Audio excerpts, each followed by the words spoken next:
Okay, now we're going to work on how to do a sacral release.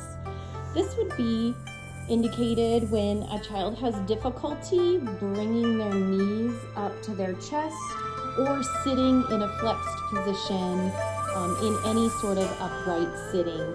Sometimes the tissue structures along the back of the body get tight and we need to release sometimes the cranial base and sometimes the sacral base. So Jackson, go ahead and lift your bottom up a little bit, and go ahead and bring it down.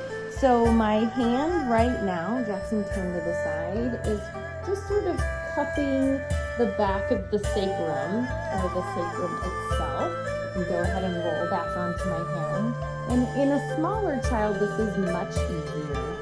But what we're gonna do here is we're just gonna sort of hang out in this position where we are just thinking about bringing the hand, sliding the hand under that sacrum towards us or towards the feet.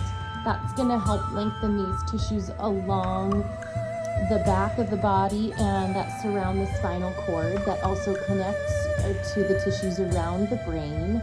And this helps sometimes the tissues that relax so that the child can achieve that flexed position. This is also sometimes very helpful for children who have constipation and who have GI problems. If you don't know what to do with your top hand, you can kind of leave it resting, or sometimes you can rest it on the belly and maybe just kind of think about the energy flowing through both of those hands. Sometimes there's a feeling of relaxation under that hand on the sacrum. And when you do feel that, sometimes the child will spontaneously bring their knees up. They'll start kicking, moving the legs. But what you can also do with this towards the end, after about a minute or two, is see if you can get the child or the baby's knees to come up a little bit and start rocking the pelvis.